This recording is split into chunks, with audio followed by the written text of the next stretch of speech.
खरं तर नैतिकता नीतिमत्ता सगळी कमरेला गुंडाळून यांचे सगळे मंत्री हे संपूर्ण चौफेर वागताना दिसतायत, चौफेर उधळताना आपल्याला दिसतायत।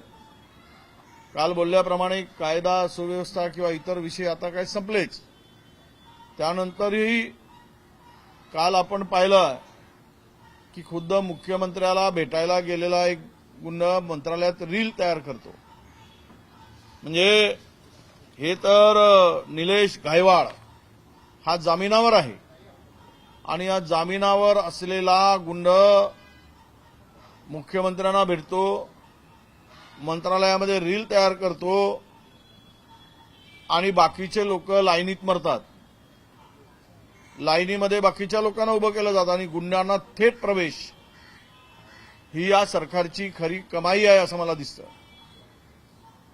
काल बोलल्याप्रमाणे गुंडांना संरक्षण देणारा आणि गुंडांना पोसणारच हे सरकार आहे, यात आता लपून राहिलेलं नाही। हा त्याचा मूर्तिमंत उदाहरण आहे असं मी मानतो। हा कशी काय एवढी हिंमत करतो?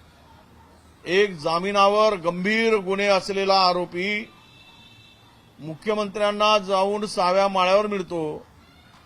त्यांचे सल्लागार कोण सल्ला देत आहेत? आम्हाला माहित आहे की मुख्यमंत्री शिंदे कष्टातून मेहनतीतून उभे झालेत, परंतु पक्ष फोडाफोडी केल्यानंतर त्यांना एवढं पाशवी त्यांच्या मागे संख्याबळ असताना त्यांना गुंडांची साथ का घ्यावी लागत आहे? गुंडांना सोबत घेऊन किंवा त्यांना भेटण्याची का गरज पडत आहे?